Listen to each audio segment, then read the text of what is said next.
Man, y'all gotta watch this video. I said something similar to this in a couple of videos back about why do men suppress their emotions? And it's simply because of what we have to deal with growing up from children into adulthood. This lady explains it perfectly. Meet me in the comments. Let me know what you think. Stop criticizing men for not being emotionally available. It's not that they're not emotionally available. It's the simple fact that men have been conditioned to repress and neglect their own emotional needs. I'm going to break this down two ways, and I need you all to listen. When you all were children, men were handed action figures and toys and tool sets and blocks and stuff like that. And little girls were handed dolls and kitchen sets and easy bake ovens and things like that. So little girls were conditioned to be nurturing and to be attuned to emotional needs already, because when the baby cries, the little babies, the little dolls that they have, they cry or they poop or anything like that, they put the baby up, they change them, they pat, pat, pat. Oh, it's okay, rock, rock, rock. But little boys are handed action figures. These based off of these superheroes who typically, these vigilantes who typically, they don't cry. They don't really show emotion. They just problem solve. They analyze. That's just what they do. They save, they protect. That's what they do. So little girls have been conditioned as children to be nurturing and to understand emotional needs. Little boys have not. I'm going to give you all a second example.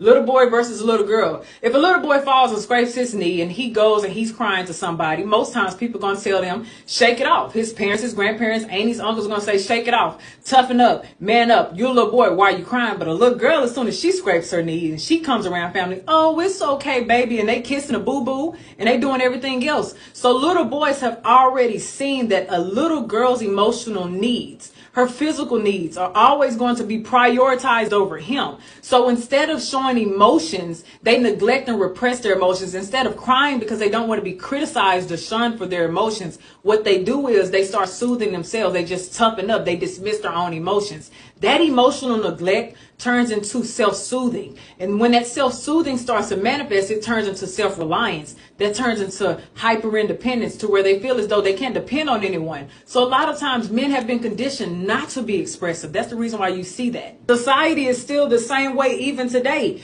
If a man cries in front of society, he's going to get laughed at, called the simp, called whatever. You too sensitive, you're feminine, those type of things. So society even still encourages that emotional repression. You know how hard it must be for a man to actually want to cry. He feels it deep in his stomach, deep in his chest, that he's sad, but he can't express it. And here's an emotional trigger. Whenever you're constantly expressing your dissatisfactions, you're constantly nagging, you're constantly asking for this, instead of actually showing some type of appreciation, instead of giving them the safe place to speak, instead of allowing them to be seen, allowing them to be heard. Instead, you're always criticizing them, or you're always right, or you're always in a need to be in control. You are triggering them. And what you're triggering is more repression. What you're triggering is that dismissive or avoidant behavior. So I want you all to think about that. Instead of you saying that men are not emotionally available, maybe take some time to understand them so you can learn how to help them. I couldn't say it no better. When we as kids are showed real men, they don't cry, they aren't emotional, they're very strong, they're into saving lives, they're into saving every situation. While little girls are nurtured into having emotional availability.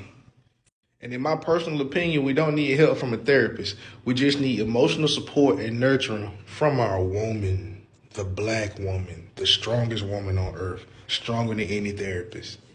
Remember, help starts in the home.